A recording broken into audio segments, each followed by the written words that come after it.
Bienvenue sur notre chaîne, où nous explorons des histoires captivantes qui mettent en lumière les complexités de la justice et de la vie. Dans cette vidéo, nous vous plongeons dans un récit intense où le destin d'un homme est entre les mains d'une juge, une ancienne amie d'enfance. Préparez-vous à être surpris et ému. Imaginez une salle d'audience, un théâtre où se joue le drame de la vie réelle. La juge Sophia Loren, une femme au caractère fort, se retrouve face à un accusé, Lucas Taylor, un ami d'enfance qu'elle n'a pas vu depuis des années. Leur passé commun va-t-il influencer le cours de la justice? Cette histoire, intitulée « La justice et l'amitié, un verdict inattendu », vous emmènera dans un voyage émotionnel. Vous découvrirez comment un simple procès peut devenir un tournant dans la vie de ces personnages, remettant en question leurs convictions et leurs liens. Abonnez-vous à notre chaîne pour ne pas manquer cette vidéo et bien d'autres récits captivants. Nous explorons des thèmes profonds, des histoires de vie réelle, et nous vous invitons à réfléchir et à interagir. N'oubliez pas de cliquer sur la cloche pour être averti de nos nouvelles publications. Dans cette vidéo, nous vous promettons des rebondissements, des émotions fortes et une réflexion sur la justice et l'humanité. Préparez-vous à être captivé dès le début, et n'oubliez pas de partager vos pensées dans les commentaires. Ensemble, plongeons dans cette aventure narrative. La salle d'audience retient son souffle alors que l'accusé, Lucas Taylor, est conduit à la barre. Chaîne aux poignets et aux chevilles, il avance avec une démarche lourde, chaque pas résonnant dans le silence. Son regard, intense et pénétrant, balaie la pièce, s'arrêtant brièvement sur la juge Sophia Loren. Sophia, assise sur son trône de justice, sent son cœur s'accélérer. Elle reconnaît dans cet homme brisé l'ami espiègle de son enfance. Les souvenirs affluent, des rires partagés, des aventures insouciantes, et une promesse de toujours se soutenir. Mais aujourd'hui, ils sont séparés par le banc des accusés et la gravité de la situation. Lucas, l'air hagard, semble perdu dans ses pensées. Son visage, marqué par les épreuves, porte les cicatrices d'une vie difficile. Sophia, malgré son professionnalisme, lutte pour maintenir son impartialité. Elle doit faire face à un dilemme moral. Peut-elle rester objective face à un ami d'enfance? Alors que Lucas s'approche, la tension est palpable. Les avocats, les spectateurs, tous attendent avec curiosité la suite des événements. Sophia, avec une voix ferme, demande à l'accusé de plaider. Lucas, d'une voix tremblante, clame son innocence. Ce moment, chargé d'émotion, marque le début d'un procès qui va mettre à l'épreuve non seulement la loi, mais aussi les liens du passé. Alors que le procès se déroule, la juge Sophia Loren est submergée par une vague de souvenirs. Son esprit s'évade vers une époque où la vie était plus simple, plus innocente. Elle se remémore les jours ensoleillés de son enfance, passés en compagnie de Lucas Taylor, l'accusé. Dans un flashback, nous voyons Sophia et Lucas, jeunes et insouciants, courant dans les champs, riant aux éclats, partageant des secrets et des rêves. Ils étaient inséparables, complices dans leurs aventures, se promettant une amitié éternelle. Sophia se souvient de la détermination de Lucas, de son esprit rebelle, et de leur promesse de toujours se soutenir, peu importe les circonstances. Mais le temps a passé, et la vie les a éloignés.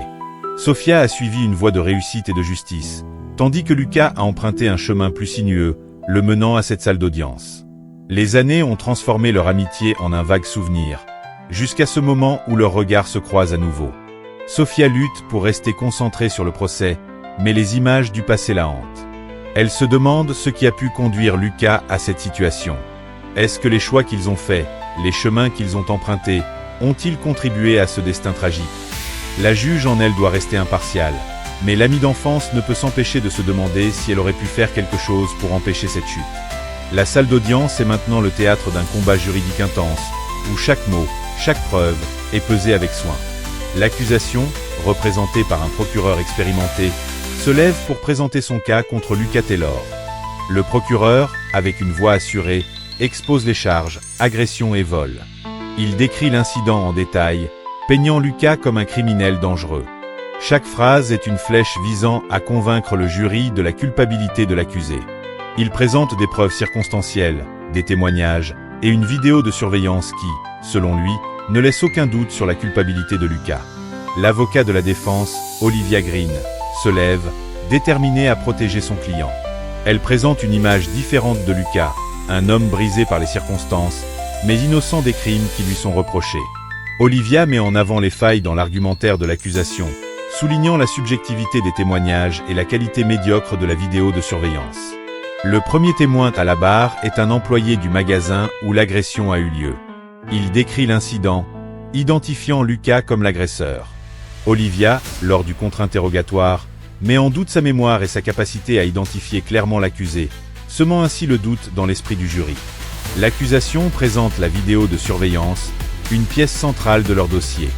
Cependant, Olivia soulève des questions sur sa qualité et suggère qu'elle a pu être manipulée.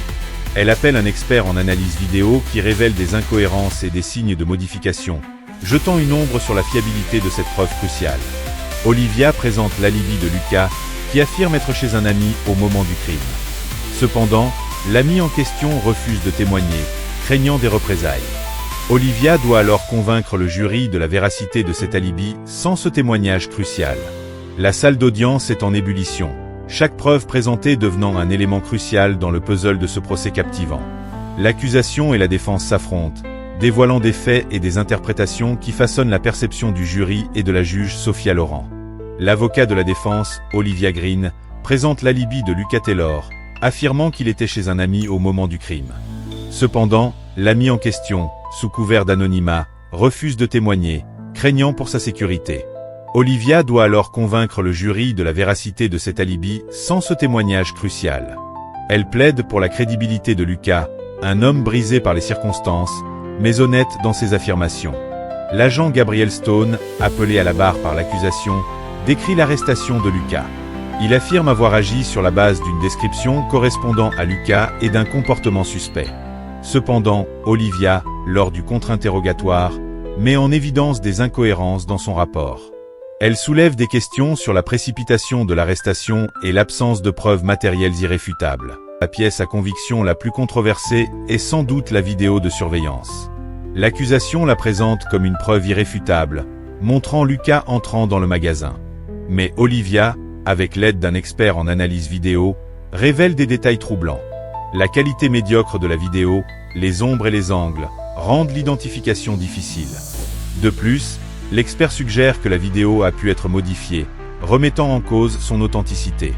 L'expert en analyse vidéo, invité par la défense, démontre avec précision les manipulations potentielles de la vidéo. Il explique comment des détails subtils, comme l'éclairage et la résolution, ont pu être altérés. Ce témoignage jette un doute profond sur une preuve qui semblait initialement accablante. Chaque révélation ajoute une couche de complexité au procès. Le jury, composé de citoyens attentifs, est plongé dans un océan de doutes. La juge Sophia Laurent, elle-même, lutte pour rester impartiale, alors que les preuves semblent se transformer sous l'examen minutieux de la défense. Olivia Green, avec une stratégie bien préparée, présente des arguments convaincants. Elle souligne les failles dans le dossier de l'accusation, les témoignages incertains et les preuves circonstancielles. Elle plaide pour une interprétation différente des faits, une où Lucas est victime de circonstances et de préjugés. Le procès atteint un moment crucial lorsque Lucas Taylor, l'accusé, se lève pour témoigner en sa propre défense. La salle d'audience retient son souffle, anticipant des révélations poignantes. Lucas, les chaînes au poignet, se tient droit, son regard déterminé balayant la pièce. D'une voix tremblante, mais résolue, Lucas commence son témoignage. Il raconte son histoire, non pas celle d'un criminel, mais d'un homme brisé par les circonstances. Il parle de son enfance difficile, de choix malheureux, et de la lutte constante pour se reconstruire. Lucas décrit la nuit du crime, affirmant qu'il rentrait simplement chez lui, innocent des accusations portées contre lui. Lucas ne se contente pas de nier les accusations. Il plaide pour que le jury comprenne son parcours, ses erreurs passées, et sa volonté de changer. Il admet avoir été impliqué dans des activités douteuses par le passé, mais insiste sur le fait que cette affaire est différente. Son discours, chargé d'émotion, touche le cœur des spectateurs et du jury. Lucas, avec une sincérité désarmante, aborde son amitié passée avec la juge Sophia Laurent. Il reconnaît leurs promesses d'enfance et exprime son regret de ne pas avoir été à la hauteur. Ce moment de vulnérabilité humanise Lucas, le présentant non pas comme un accusé anonyme, mais comme un homme avec un passé, des regrets et un désir de rédemption. Le témoignage de Lucas a un effet profond sur le jury. Ils sont confrontés non seulement à un accusé, mais à un homme qui lutte pour sa survie et sa dignité. Ces mots, sincères et crus, les forcent à remettre en question leurs préjugés et à considérer la possibilité d'une injustice. La juge Sophia Laurent, témoin de ce témoignage, est submergée par les émotions. Elle se souvient de l'enfant qu'elle a connu, et réalise la transformation tragique de Lucas. Son rôle de juge est mis à l'épreuve, car elle doit séparer ses sentiments personnels de son devoir professionnel. Sofia lutte pour maintenir l'impartialité, mais le témoignage de Lucas a ébranlé ses certitudes. La salle d'audience est électrique, chaque regard fixé sur les avocats qui s'apprêtent à livrer leur plaidoirie finale. L'accusation et la défense, après avoir présenté leurs preuves, se préparent à offrir leur interprétation ultime des faits. Le procureur, avec une ferveur inébranlable, rappelle au jury la gravité des crimes. Il souligne les preuves circonstancielles, les témoignages et la vidéo de surveillance, qu'il présente comme une preuve irréfutable. Il plaide pour que le jury fasse confiance au système judiciaire et rende un verdict de culpabilité, affirmant que la justice doit être rendue. L'avocat de la défense, Olivia Green, se lève avec une passion égale. Elle invite le jury à voir au-delà des preuves tangibles et à considérer l'humanité de Lucas Taylor. Olivia met en avant les failles dans le dossier de l'accusation, les doutes soulevés par les témoignages et la manipulation potentielle des preuves. Elle plaide pour l'innocence de Lucas, non pas comme une stratégie, mais comme une vérité qu'elle croit sincèrement. Olivia s'adresse directement au jury, les encourageant à écouter leur conscience. Elle leur demande de considérer le parcours de Lucas, ses erreurs passées et sa lutte pour se réinventer. Elle plaide pour que la justice soit non seulement un acte légal, mais aussi un acte d'empathie et de compréhension. La juge Sophia Laurent, témoin de ces plaidoiries, est confrontée à un dilemme intérieur. Elle doit rester impartiale, mais les arguments de la défense résonnent avec ses propres réflexions sur la justice et l'amitié. Sophia se prépare à prendre une décision qui va au-delà de la simple application de la loi. La salle d'audience est remplie d'une tension palpable, chaque personne retenant son souffle en attendant le verdict. Les regards sont tournés vers le jury, 12 citoyens ordinaires qui détiennent le pouvoir de décider du destin de Lucas Taylor. La présidente du jury, les mains tremblantes, se lève. La salle est si silencieuse que l'on pourrait entendre une épingle tomber. Elle prononce les mots qui changeront tout. Dans l'affaire de l'État contre Lucas Taylor, nous, le jury, déclarons l'accusé. Une pause, un silence insoutenable, puis elle poursuit. Non coupable. La salle explose en un mélange de murmures, de cris et d'applaudissements. Lucas, submergé par l'émotion, s'effondre presque sur son siège, les chaînes aux poignets devenant soudainement un symbole de sa liberté retrouvée. La juge Sophia Laurent, témoin de ce moment, ressent un mélange de soulagement et de réflexion. Lucas, maintenant un homme libre, se lève lentement. Il regarde autour de lui, comme s'il redécouvrait le monde. Les chaînes sont retirées, et il fait ses premiers pas en tant qu'homme innocent aux yeux de la loi.